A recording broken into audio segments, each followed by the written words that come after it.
Is me Ayushi and welcome you to Scoreshala. So बच्चों, अभी आपकी जो यूनिट चल रही है उसका नाम है स्टोरी ऑफ विलेज पालमपुर। ठीक है, अब इस विलेज के अंदर यानी कि पालमपुर के अंदर अपन ने देखा था कि काफी सारे लोग किससे कनेक्टेड हैं बच्चों? फार्मिंग से कनेक्टेड हैं।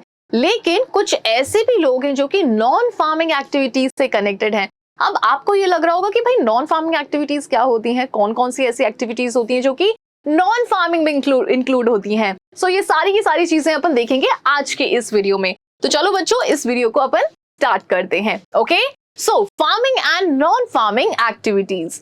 The structure of the rural economy in every country has been changing along with the overall economy।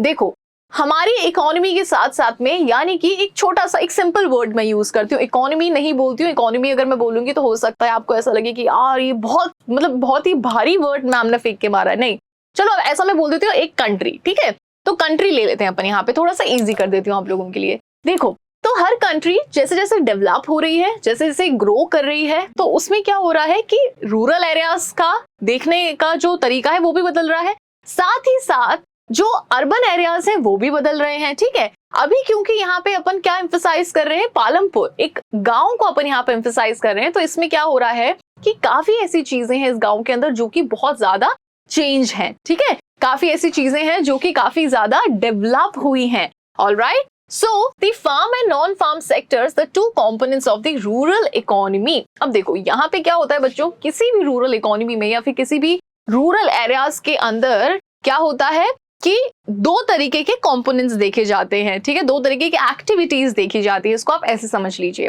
Activities कैसे, एक होती है फार्मिंग से रिलेटेड और एक होती है नॉन फार्मिंग एक्टिविटीज। ठीक है, अब गांव की बात कर रहे हैं और गांव की बात कर रहे हैं तो उसके अंदर खेती बाड़ी ना हो ये तो बिल्कुल पॉसिबल नहीं है। तो एक तरीके से फार्मिंग एक्टिविटीज तो डेफिनेटली यहाँ पे परफॉर्म होगी ही होगी। नॉन फार्मिंग एक्टिविटीज में कौन कौन सी एक्टिविटीज आती हैं वो भी अपन देखेंगे यहाँ पे। ठीक है, सो सबसे पहले फार्मिंग एक्टिविटीज को समझ लो। So it means the cultivation of farm land. ठीक है, फार्मिंग का मतलब क्या है, जो भी फार्म लैंड है उसको कल्टीवेट करना, and the production of crop. ठीक है, यहाँ पे प्रोडक्शन करना क्रॉप्स का, फ्रूट्स का, वेजिटेबल्स का। ठीक है, ऑर्नामेंटल एंड फ्लवरिंग प्लांट्स। ठीक है, and the utilisation of farmland for the production of dairy. ठीक है, और फिर क्या करना, फार्मलैंड को यूटिलाइज करना डेयरी के प्रोडक्शन के लिए, लाइफ स्टॉक के लिए, पोल्ट्री के लिए, and other forms of agricultural product. ठीक है, और एग्रीकल्चर से रिलेटेड जितने भी प्रोडक्ट्स होते हैं उन सब के लिए क्या यूज कर रहे हैं हम यहाँ पे, वो जो फार्म लैंड है उसे अपन यूज कर रहे हैं। हैविंग अ डोमेस्टिक और फॉरेन मार्केट। ठीक है, तो यहाँ पे कैसा मार्केट रहता है बच्चों, डोमेस्टिक मार्केट रहता है या फॉरेन मार्केट रहता है, यानी कि यहाँ के गुड्स या तो डोमेस्टिक इकोनॉमी यूज किए जाते हैं या फिर हम क्या करते हैं, बाहर इनको भेजते हैं। फिर एग्रीकल्चर हो गया, लाइफ स्टॉक हो गया। ओके, तो मेन इसके दो कौन से एक्टिविटीज होती हैं जिस फार्मिंग के अंदर अपन जिनके बारे में बात करते हैं, agriculture and life stock. Okay, now non farming activities की अब अपन यहाँ पे बात करते हैं। सो non farming activities can include various ventures like. अब देखो, एक गांव में क्या होता है कि किसी भी गांव में अगर आपके ग्रैंड पेरेंट्स कभी गांव में रहे हों तो आप उनसे कभी बात कीजिएगा, उनसे इस चीज का जिक्र जरूर कीजिएगा कि बहुत से ऐसे लोग होंगे जो कि खेती बाड़ी से जुड़े होंगे, लेकिन बहुत से ऐसे होंगे जिनके खुद के पास में जमीन नहीं होगी। तो वो लोग क्या करते होंगे, उनका कोई इंटरेस्ट भी नहीं होगा खेती बाड़ी में, तो वो लोग क्या करते होंगे, तो काफी लोग क्या करते थे बच्चों, हैंडीक्राफ्ट का काम करते थे। ठीक है, बहुत से ऐसे लोग थे जो कि सिलाई बुनाई का काम करते थे। ठीक है, घर में पोट्री का काम करते थे। ओके, तो ये सारी चीजें जो होती हैं ये भी होती रूरल एरियाज में ही है, लेकिन ये सारी एक्टिविटीज जो होती हैं ये किसके अंदर आ जाती हैं बच्चों, नॉन फार्मिंग एक्टिविटीज में आ जाती हैं। ठीक है, यानी कि फार्मिंग से रिलेटेड इन एक्टिविटीज में कुछ भी नहीं होता है।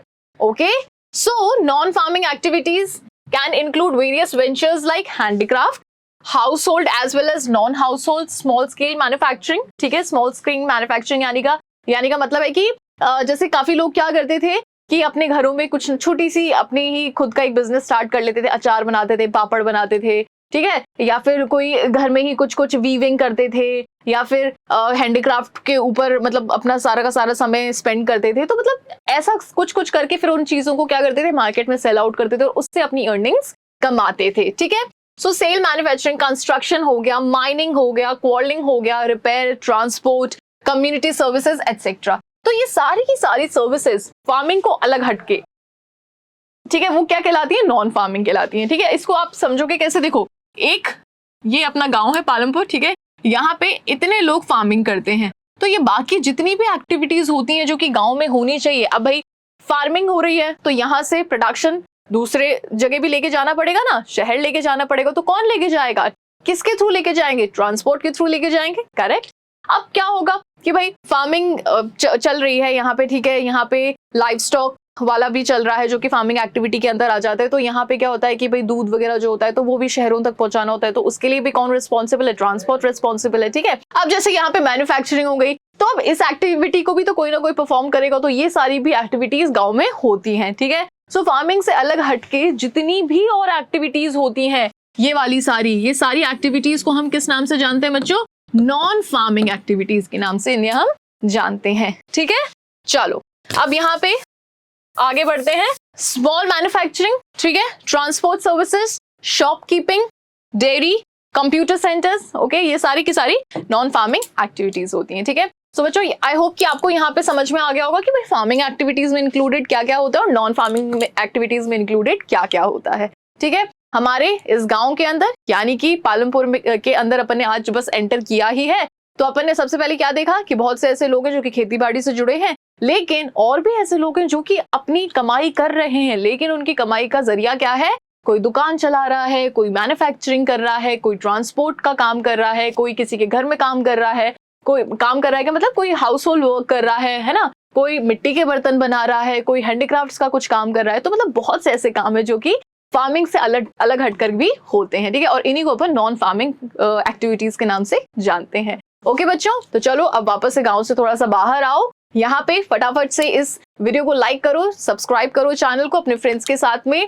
इस वीडियो को शेयर करो। कल फिर वापस अपन मिलेंगे पालमपुर के अंदर, यानी कि वापस से एक और वीडियो के साथ में स्टोरी ऑफ विलेज पालमपुर के एक और इंटरेस्टिंग के टॉपिक के साथ में आपके साथ में मैं मिलती हूँ। Thank you so much.